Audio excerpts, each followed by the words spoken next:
Good morning, Canada. Good evening, Philippines. Another a day in my life as a full-time tambay dito sa Canada. So for today's vlog, ipapakita ko sa inyo kung magkano yung mabibenta namin ni CJ ng mga bote. Ang tagal din naipon niya ni asawa na kadalawang garbage bag din siya na punong-puno ng mga bote yan.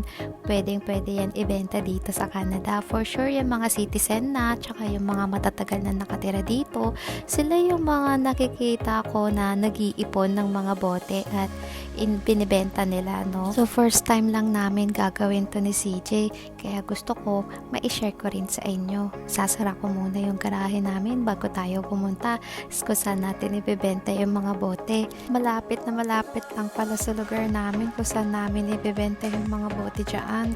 Hindi ako nahihiya or natatakot na maipakita sa inyo na nagbenta kami ng bote ni CJ dahil dito sa Canada, hindi po kami na-judge ng mga Canadians dahil sila din mismo ginagawa din yan dahil dito yung mga cans, yung mga bote ng alak, tinatabi po talaga yan nila at nakaseparate na mga basura yon.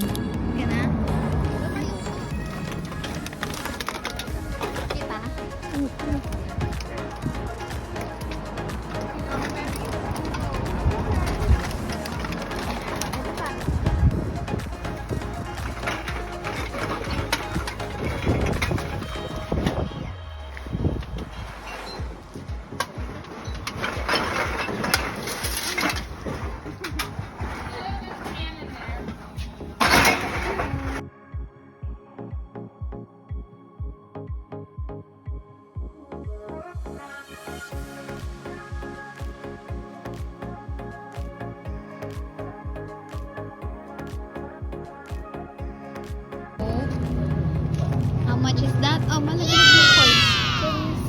27. Go. Patang dala rama.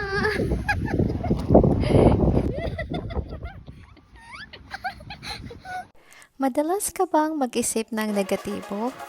Halimbawa, kapag may mistakes or failure ka sa buhay, palagi mong dinadown yung sarili mo? Or kapag may pangit kang karanasan, sinisisi mo yung sarili mo? O di naman kaya pag may magagandang nangyari sa buhay mo, minsan iniisip mo na di mo deserve ng good things? O kaya naman may pangit na mangyayari? Siguro, one way para ma-overcome ito, yan is to develop a trait called learned optimism. Paano matutunang maging optimistic? Yung learned optimism. Ito yung meron kang positibong outlook sa buhay. Yung mga problema, iniisip mo na temporary lang yung mga yan at learning experience sila. Naniniwala ka rin kaya mong lagpasan yung mga hamon ng buhay. Tapos, meron ka ring hope that things will be okay eventually. Kapag na-develop mo to, mas magiging resilient ka sa buhay. Mas nakakaisip ka ng solusyon sa mga problema at mas magiging effective ka sa lahat ng ginagawa mo. Sa school, sa work, sa businesses, relationships, at iba pang aspeto ng buhay mo. Paano ba natin madedevelop tong learned optimism? Una, you have to recognize your negative thoughts. Kailangan mong maging aware sa mga bagay na negatibong iniisip mo. Yung awareness pa lang mahalaga na, kaya ito yung first step. Minsan kasi, kapag nahuli mo na yung sarili mo, nakakaya mo nang baguhin yung mga iniisip mo.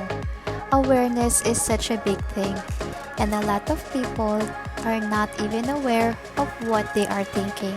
Yung default thought pattern nila, dun na lang sila nag-i-stay. Kaya hindi nagbabago kasi hindi nila alam o hindi nila nare-recognize na negatibo na silang mag-isip. Pangalawa, you have to challenge your negative beliefs. Once malaman mo yung mga negative thoughts mo, i-challenge mo sila. Tanungin mo sarili mo, anong basis para mag-isip ka ng ganun? May ebidensya ka ba? Totoo ba yung mga negatibong naiisip mo? Pero what if totoo? Let's say totoo yung mga negatibong naiisip mo. Pangatlo, focus on solution or finding solution. Kapag totoo man yung mga negatibong iniisip mo, kung may posibilidad man na mangyari sila, isipin mo na agad ng solusyon. Nothing happens when you dwell on a problem. Once mo recognize mong may problema at maintindihan mo bakit siya problema, you have to think of a solution for it. Pang-apat, surround yourself with positivity. Kailangan mo ring ilagay sarili mo sa isang positibong environment. Kung wala kang makita na ganun sa immediate environment mo, mag-try ka sa mga workshops or manood ka ng mga seminars. For sure, unti-unti makakabuild ka ng relationships na tutulong sa'yong tignan yung mga bagay na positibo. Okay, so let's do the recap. Number 1, you have to recognize your negative thoughts. Pangalawa, you have to challenge your negative and limiting thoughts. Pangatlo, you have to focus on finding solution. And yung pang-apat, you surround yourself with positivity.